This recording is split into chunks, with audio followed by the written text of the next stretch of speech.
Dean is an agricultural scientist with 25 years' experience researching animal nutrition and grazing systems, including a decade as principal research scientist at the CSIRO. Dean has been at Select Carbon for 2.5 years and will talk us through carbon markets and methods today. Thanks, Joanna. I'm going to shoot myself in the foot a little bit and just make a few comments before I start from some questions that have been raised in the last session, and that'll soak up a few minutes and make me go even faster at the end. But first of all, thanks for the opportunity to come down. I'm based in Perth, so it's lovely to be down here. And I actually flew down this morning, and flying is, or whenever there's been rainfall, and a lot of my work is in the pastoral areas at the moment, and whenever you get the chance to look from the air after rain, you see stuff you've never seen before, and just seeing where more water moves and how much there is this time. That in itself has made my day. I just jotted down a few things that emerged in that last session, but before I even mention that, I'm going to tell you a few things I'm not going to do. I'm not going to sell you anything. I am vested in the industry, but I'm not going to sell you anything. And if I've done my job, a lot of you will go home and say, well, I hope that was interesting, but not for me, and that's okay. Some of you might go, that's interesting, I need to know more, and some of you might have already thought a lot about it and be even more motivated. But I can be absolutely certain that if this is the first time you've really thought about carbon, or even the 5th or 10th, it won't be the last, because there is a bit to get your head around. It sounds complicated, and there are things you need to understand. So that's one good thing, I think, that you're not going to be sold in. There's no steak knives coming at the end. I'm not going to be talking about locking up land. The way we operate carbon farming projects, you'll see a Shell logo in the corner. Select Carbon in October last year was bought by Shell, but Shell we don't buy land for carbon projects. We work with landholders. Select Carbon provides a service to landholders, farmers and pastoralists. So they have the carbon project. Our model is that if you were to have one, it would be your carbon project. We support it, ensure it's on track, report on it on your behalf. It's your land and it's under your management. So it's not about radically changing from someone from outside the region coming in and saying, now you've got to do this. How does it fit in? And that's really important, I think, for all of those comments and questions that were being raised at the end and are being spoken about more broadly. It's part of a land use system, and it shouldn't be all of it. And I'm also not going to tell you that it's the answer for everything.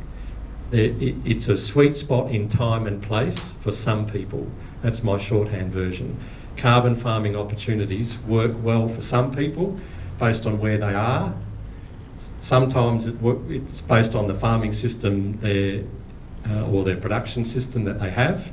And the sweet spot in time is partly because of your opportunity to change the carbon stocks or the amount of carbon in the landscape.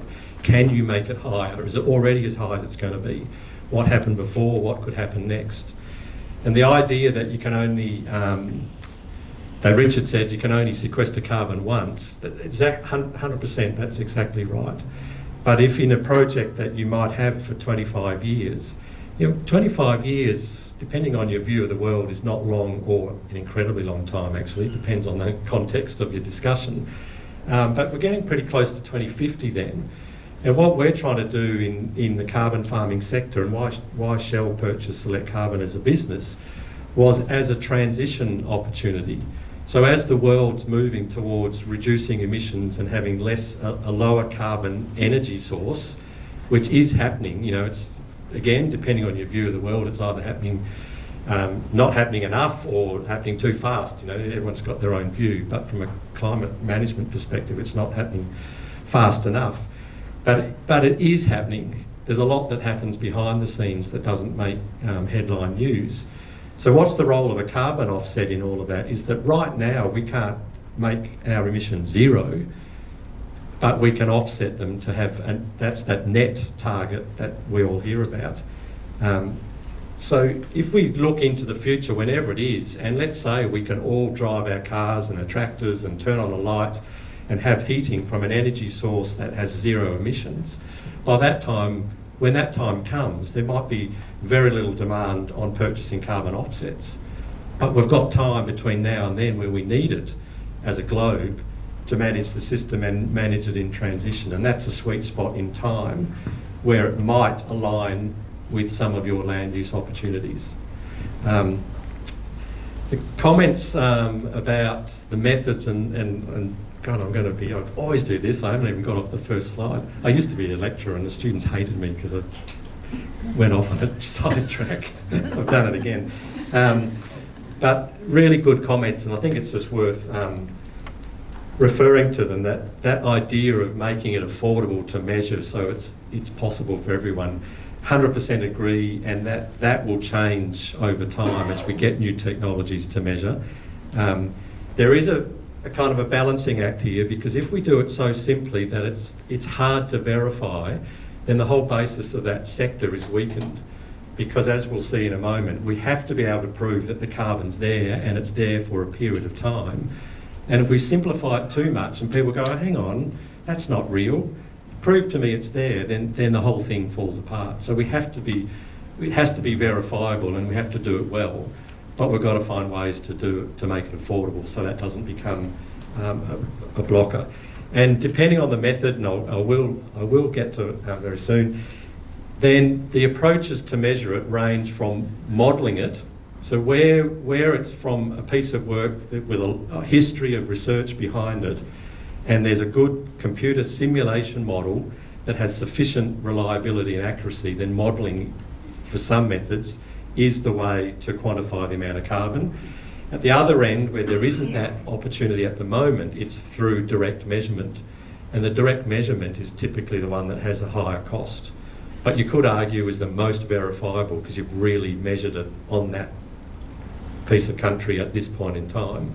And then there's hybrids, as it's referred to in between, where we might model it for a few years and then direct measure to verify it every 5th or 6th year and model and so on. So there's a lot happening in that space.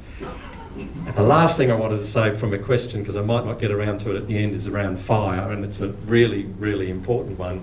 From a management of a carbon project, all carbon projects in Australia through the regulated industry at least, have 5% of the carbon credits removed before any us or you would ever see them, and are held as a buffer, so that collectively, where there's an irreversible loss of carbon, primarily from fire or other forces of nature, and people have made a claim and said there is this much carbon that's been stored, then that buffer can be drawn upon to verify that we're not making false claims.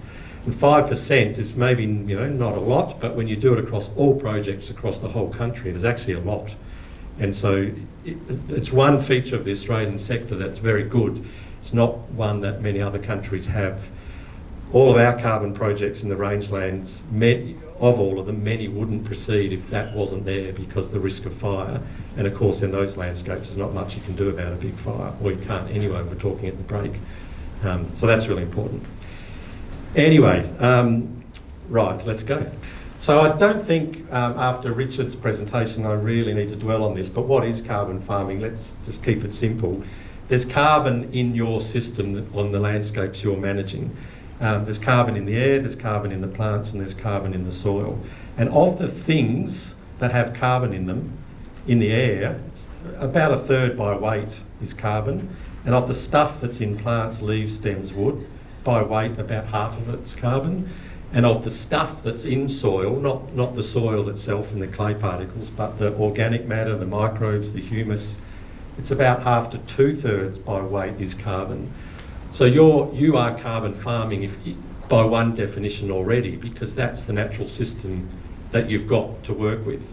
And it's a cycle. So there's carbon going into plants, back into the atmosphere. There's carbon going into the soil through plants, back into plants, back or directly back into the atmosphere.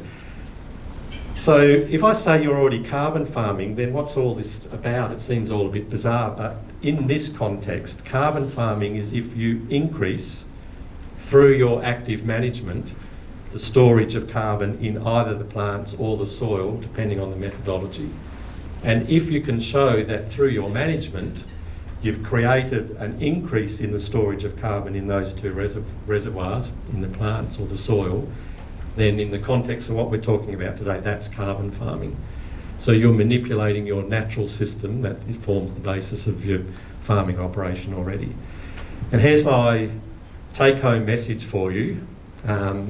If you walk out the door now or are thinking about the sundowner, carbon farming projects should enhance your underlying agricultural business. That's my premise. I come to this from an agricultural background, livestock management, grazing systems. That's what I love and have done before I started working in carbon. And it can align with your production and land management goals. So it shouldn't be seen as a trade-off, but an add-on into your business. So it's not someone coming in, buying your land and doing something else, nor is it you, I believe, shouldn't be you radically saying, I'm going to get out of something I know really well and hopefully doing it profitably in order to do something else that's a bit new, not really sure about it. Someone tells me this figure, but do I have to believe them? Why would you do that? But if you make some changes that allow you to store more carbon in your farming system and you're building the underlying profitability and resilience of your farm, then it's a different conversation. And that's, again, the sweet spot that I think that's the opportunity. And that's what motivates me, is to help landholders find out, is it for them? And if it is, then under what method and how might it work? And it's a choice. And there's 5 things that you've got to get right to make it viable. It has to be fit for purpose for you, and it has to fall in line with a method. Richard referred to a methodology. I'll come back very briefly to that in a minute. It has to be cost effective and it has to be practical. The questions came up already. It's got to work. And in cost, it includes not only the measurement, which was a good question we just had, which is needed for verification. Actually, I didn't need to ramble on at the start. I forgot I was going to say it anyway. But it has to include, what are your management practices? So if you're doing something a bit different than you were before in order to deliberately increase the carbon storage in the vegetation or in the soil, and the questions came up again, what is it that you're going to do and what will it cost? And on that point there, if it is integrated into your farming business, I say to all producers, if you have a carbon project and you never earn a cent from carbon, I'd want you to still be happy you did those things, because you're building something else into your farm. And at the end of the project life, which is normally 25 years, depends on the type of project, I'd hope you're still friends with me if you ever indeed were. But it's not, you'd be comfortable for other reasons. It would be terrible for us as a select carbon business, because we're making money from the carbon with you, but you should be making money from the carbon and the underlying farming business. So to understand, is it right for you, we've got to understand the rate of carbon storage in the vegetation of the soil, or is often called, the fancy word, is the sequestration rate. Scale is important.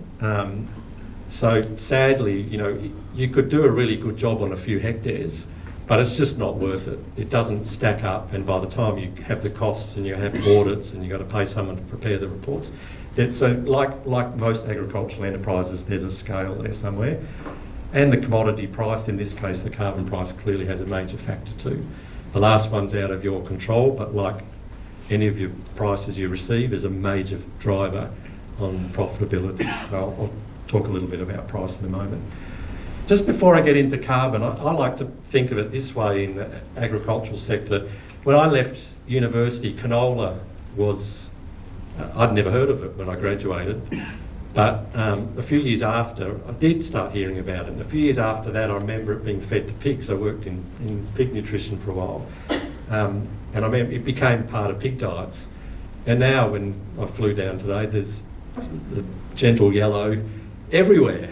And that's what happened to canola from the 1990s. You can work out how old I am, from when it was nothing to now being substantial. It was an industry that didn't exist and it grew.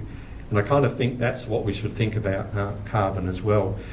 This is the number of carbon credits that have been issued in Australia from 2011, when the legislation was passed that Richard referred to, building up until the present year. And it looks like a dip, but we haven't added in the last quarter from the last financial year, so it actually hasn't dipped at all. What's that doing to price? Now let's just look at the one on the left first. I know now that I've said that, you've all looked at the one on the right. But let's look at the one on the left. That's the price that was coming from the auctions that Richard referred to when the Australian government was a buyer of carbon credits on behalf of the public.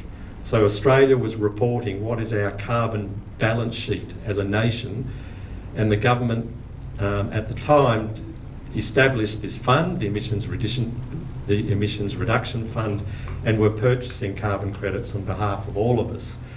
It's a reverse auction. So that means you bid a price and they take the cheapest one. Okay, so it's back to front from another auction.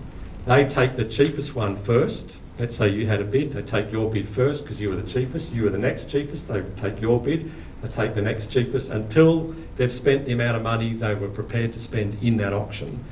It was openly designed for the government to purchase carbon credits at a lower price as possible, which is good if you're thinking about taxpayer dollars funding it. It's not so good if you're a producer of carbon credits and you're trying to maximise your price. But what it did do is establish the carbon sector in Australia and gave confidence, because they were purchasing carbon credits for contracts for up to 10 years, from between 1 year and 10 years in duration. So people could lock in a price that they knew they were going to get for a duration with a commercial contract with the Australian government. Assuming you delivered on your project, you could have a reasonable expectation. And so it built a lot of confidence. But what's happening now is that the biggest source of purchasing carbon credits is now from what we call the secondary market, which is becoming the primary market in many ways. So it's not, a lot of the purchasing is from businesses, large emitters, small businesses who are trying to be carbon neutral, all of those entities that Richard referred to as well, who are buying either on the spot trade.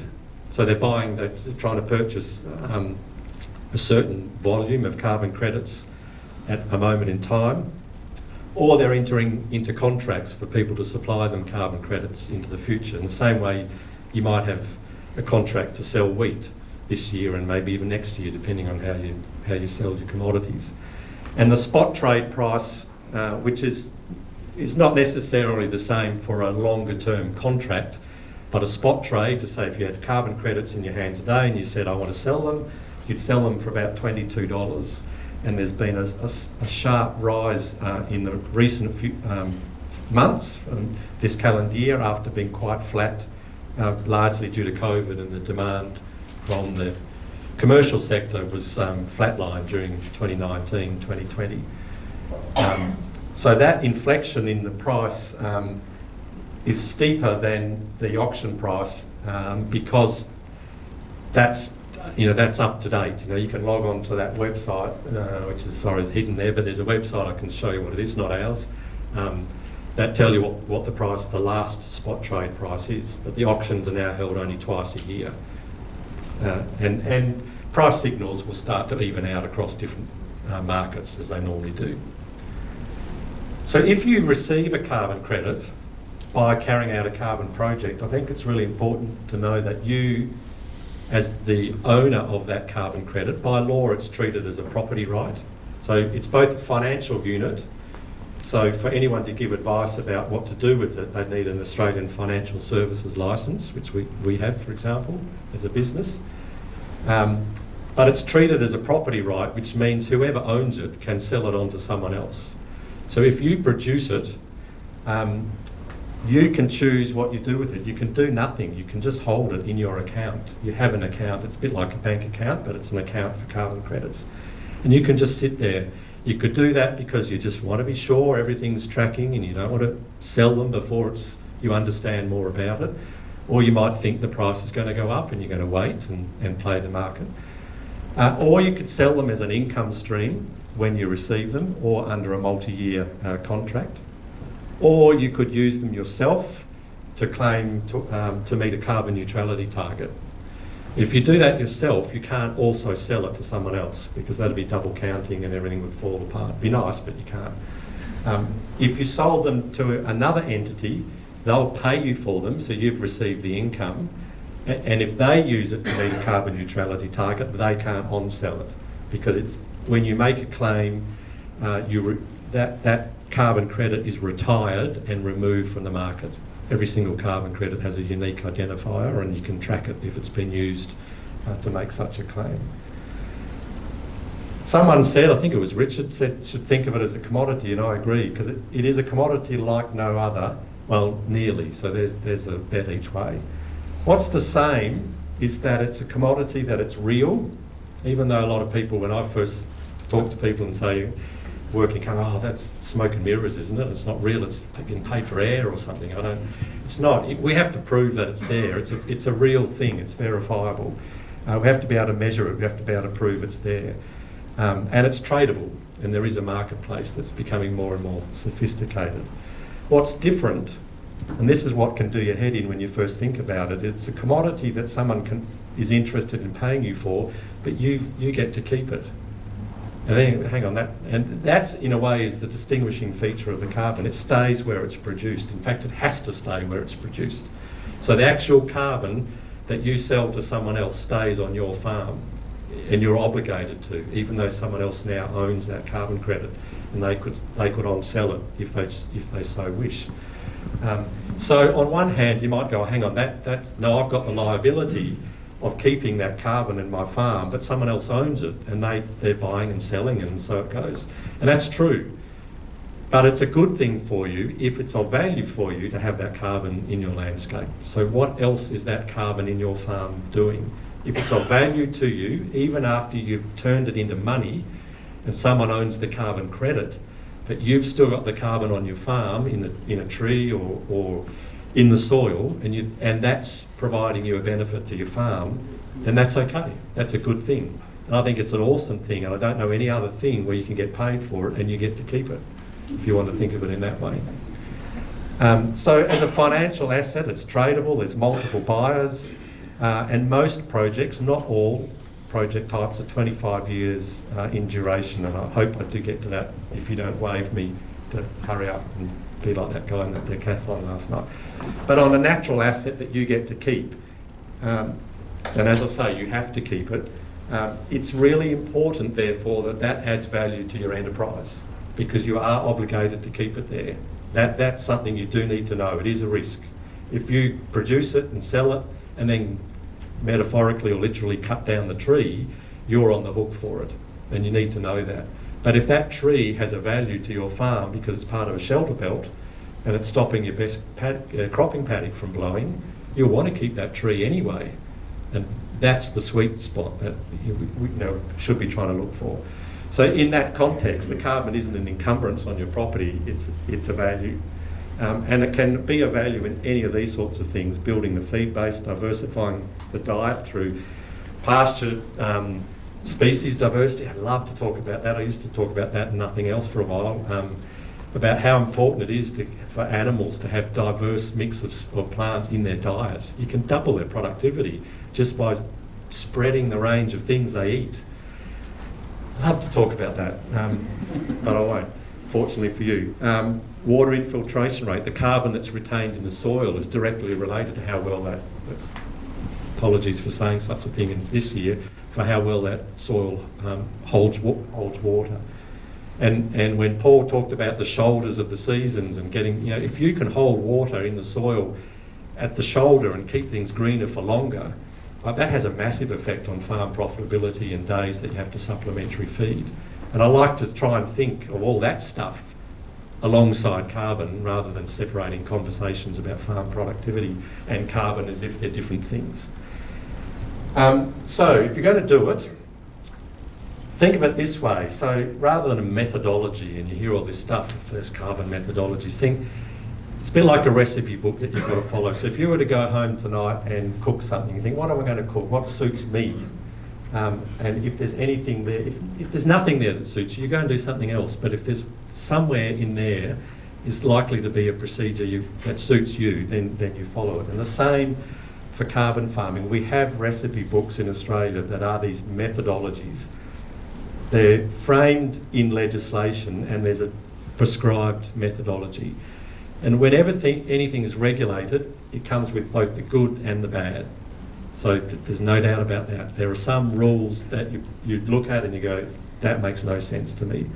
There might be a very good reason for it, but it doesn't make sense to you. But the good thing about having a rule book is that it defends the integrity of the carbon that you're getting value from. So human-induced regeneration is a terrible name for a project type that is suited to the pastoral areas. And we've got projects that cover 10 million hectares in pastoral lands across Australia, and 7 or 8 of those million hectares are in WA. So that's around managing grazing so that regeneration of young plants is able to continue to grow and they reach maturity, and removing a mismanagement of either feral or livestock for improved vegetation growth.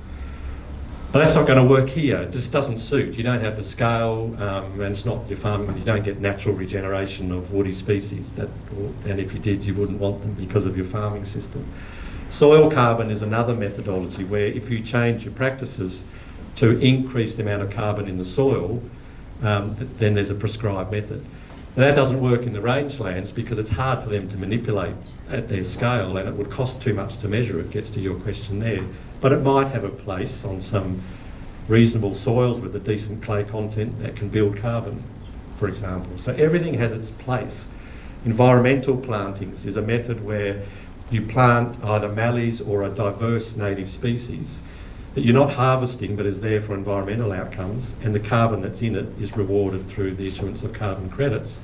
And I would say that might be something that some of you are interested in, because on parts of your farm you might be actually wanting to plant for any number of reasons. Could be shelter belt, could be biodiversity outcomes, could be a lambing paddock, all sorts of reasons. And if you've got an eye on wanting to revegetate parts of the farm and there's enough hectares to make it worthwhile, then that's a methodology that we can talk to you about.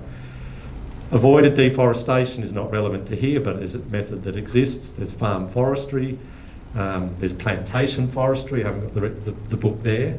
And that's what most people think when they hear carbon is plantation forest. And that is one method, but it's one method of a raft. And it will be appropriate in some places, but not others. There is one on beef cattle herd management, and I'll talk a little bit about that. Unfortunately, you need quite a lot of animals to make it worthwhile, and we'll see in a moment. You start waving. Just a little quick reference when I throw some numbers up.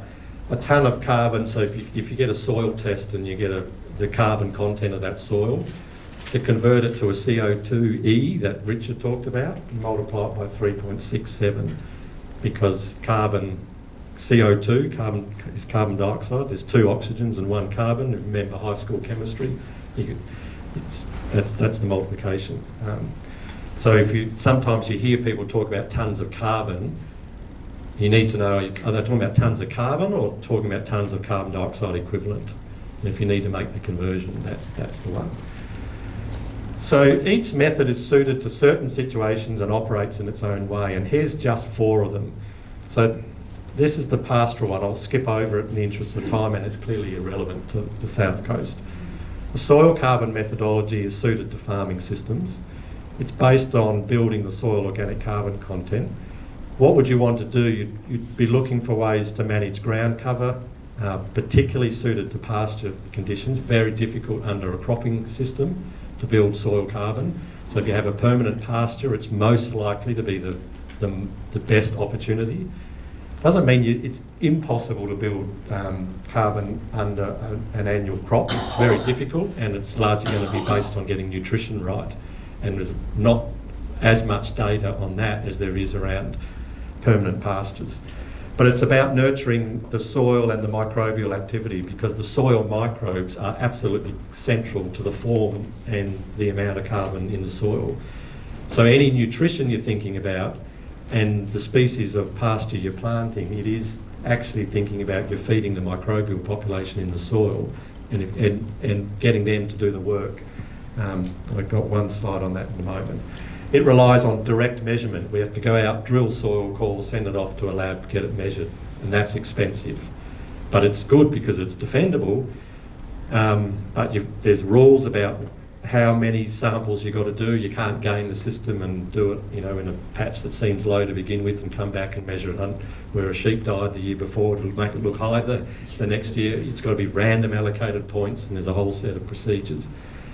But by the end of the year, we expect an update in the methodology that will allow us to model the change in soil carbon and then measure to verify, model, measure. So things are changing all the time. Environmental planting, self-explanatory, I'll say no more for the interest of time.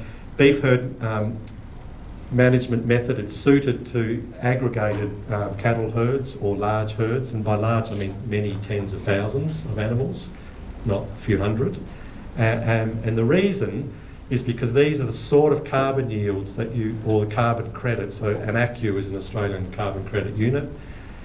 So in the pastoral areas in WA, they might only get less than half a carbon credit per hectare per year, but they've got lots of hectares, and it doesn't cost them too much to implement the practices, so it works. Soil carbon. Depends who you listen to as to what level of carbon can be increased but that's a massive range, but it depends on what you do and what soils you've got. But just use that as a rule of thumb. From my point of view, you'll hear some numbers much higher than that from others, and think about it, what's possible, how you're going to do it. But if you've only got 100 hectares, it just doesn't add up enough to warrant it. Environmental plantings, depending on where you are with rainfall, you'd be at the top end down here with your rainfall, 5 to 20. Richard had something similar, up to 25.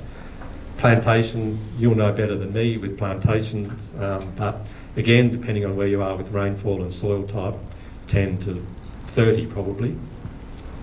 Beef cattle herd, you're only getting, this is not per hectare per year, but it's per animal per year. And you might only get half a carbon credit for each head of cattle you've got. And if the carbon credit's worth about $20, and you've only got, well, it's not only as if you've run a port, you've got 200 head of cattle, you work it out, you'd probably be better off spending all your effort in marketing them better or hitting the specs from the processor than worrying too much about that method.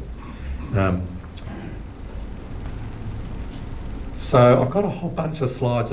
We're up for time, or just We've got about 2 or 3 minutes. Yep. And I'll probably check in about how much time was left. Okay, and you can all get up and go. But I'm just going to flash through these slides to reiterate about how do we integrate it. So if we're interested in soil, it's about managing the plant base on your farm, and particularly with pastures. And I think that picture, it's to demonstrate a point that we're trying to get the plant to draw carbon dioxide from the air into its plant material, interact with the roots and build soil carbon. And we should be able to, is it for you? Then what else comes along for the ride? Does it build your carrying capacity on your farm?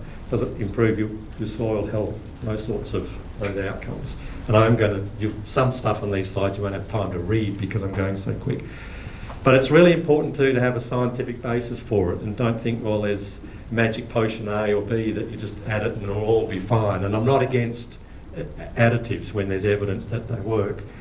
But it's really interesting with the scientific literature that talks about the interaction between the root of a plant and the microbial population in the soil is becoming more and more understood, because there's microbes that live in the roots, there's microbes that live adjacent to the roots, and what they do with the plant itself is incredible. And the way that's being studied now at the DNA level, what you're really trying to do with your pasture management, in fact any plant management, crops as well, that full stop, but especially if you're interested in carbon, is feeding that microbial ecology that's below our feet.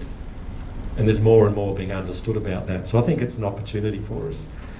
In environmental plantings, it's thinking, could it integrate into your whole farm? Because because I'm so interested in livestock, every time on a day this was taken, it was 23 degrees Celsius, every sheep was under one of the 2 trees in the paddock. So one thing we can do is change our microclimate. As an individual, we can't change the climate that Neil talked about this morning. So the shade and shelter for livestock can have a profound effect on productivity. It's a forgotten management tool. I'd love to talk about that for an hour too, but I won't. And don't always think that it's competitive. This isn't a tree, it's saltbush, and it's a photo from South Australia, but we've seen the same thing here. It stayed greener for longer next to the perennial plant. You'd think that thing would suck the soil dry, right? But it's the other way around, because its roots are working deeper, pulling moisture and nutrients up that made it available. And there was shade for the adjacent pasture as well. So we've found annual legumes more productive, higher nitrogen, higher phosphorus content when they're growing alongside saltbush than when they're growing on their own. So you can get that combination. Think about it, if you are interested in trees, about where strategically into the landscape. Maybe the main reason you're planting a tree, it might be a plantation and it might be in partnership with the plantation industry. Why have you got them there? You might be saying that my most profitable cropping paddock is at risk of becoming saline, so I want to have a drawdown effect to limit the discharge on my cropping paddock. That might be your motivation. And if you're going to do that, let's think about carbon as well. But you get to carbon by thinking through, why am I doing this? Kind of rather than the other way around, which is bizarre for me to say that when I'm CEO of a company that's all about carbon, but I genuinely think it's the way we think about it, that's the way you should think about it. Super quick, because I know a number of you are cattle producers, that from Jazani saying to me before that, just so you know, the basis of this particular method is not where you're feeding something like seaweed to reduce emissions that Richard referred to. Those methods will come, they're not available right now. This one is through improving your efficiency of your livestock, so effectively you're getting more product per unit of animal, more weight gain per unit of animal. So for your herd, you're producing more kilograms for that herd. And you can do that by any number of strategies that are appropriate for you. You could improve your pastures, you could make some genetic improvements, you could improve your grazing management, you could provide a supplement or make some other dietary change, depending on where you are now and what you want to do. So it's wonderful because you're improving the efficiency of the production, and it's a great method, except it's just the amount you can make from it per animal just tends not to stack up unless you've got lots of animals. You can aggregate, so all of you in the room could form an aggregation. So that's possible, but that's not without practical. So in that method, if you improve your practices to be more efficient, which we all want to be doing anyway, but if it triggers an incentive, because we all do what we do for lots of reasons, right? A lot of people outside of ag look at carbon farming and say, well, it should be because you're always much stronger in your opinions when it's about someone else. They should be doing that anyway. That's us, that's you, and if you allow me to put you in your industry. But you've got lots of reasons for doing what you do. You've got price signals, practicalities, your own business goals. If it provides an incentive for someone to say, well, now with some extra income, I'm going to act on that. I would like to have done it, but there were other reasons that were holding me back. But under this method, it's through it of avoiding an emission. So your emissions if you did a carbon account of your farm, this is saying you're now emitting less, not storing more. So there's two sides, and Richard did mention it. So there's two sides. If your livestock will still be emitting methane, but they're emitting less than they were, and you're being incentivised so they emit less than they were before. That's the underlying premise of that method. Livestock do emit methane, and methane is a greenhouse gas. There's no getting around that. That's my view of all of this is, though, that we should be looking at what is the carbon status of the production system, not any one part of it. And even having said that, though, under the methodologies, a certain type of carbon, you're only accounting for a certain type of carbon. So the pastoralists that are embarking on their project, they can only claim carbon credits if there's vegetation that can reach 2 metres in height and have a canopy of 20%. But there'll be some shrubs and other things that are growing that are storing carbon, but we're not counting that because the method doesn't allow it. But anyway, you've got to start somewhere. But I would say on a farming system, you account for your emissions and you account for the carbon that's being stored in your landscape. And at least for the pastoralists that we work with, they are many-fold carbon positive. They actually don't have massive, it's not like each, particularly in the southern rangelands, they have relatively, on a pastoral scale, low numbers. They'll be, even with the small fraction of carbon that we're accounting for under the method, they'll be 10 times more carbon being stored than they're emitting from their livestock. And in a lot of farming systems, and people say with the MLA target that that's sort of been thrust upon you as a sector, think, well, is this possible? I actually don't know if it's possible, but I would love to know, and I think collectively we can work it out, if we don't just think about your emissions, but what's being stored, and think about that in its full extent. Because you're storing carbon and building carbon in vegetation and soil. If it's just part of a cycle that you're storing more and it's just being released back into the atmosphere, well, we can't count that. That's just ins and outs. But if you're doing things to store more, then that's got to be taken into account in a livestock-based enterprise. Can everyone join me in thanking Dean for his time today?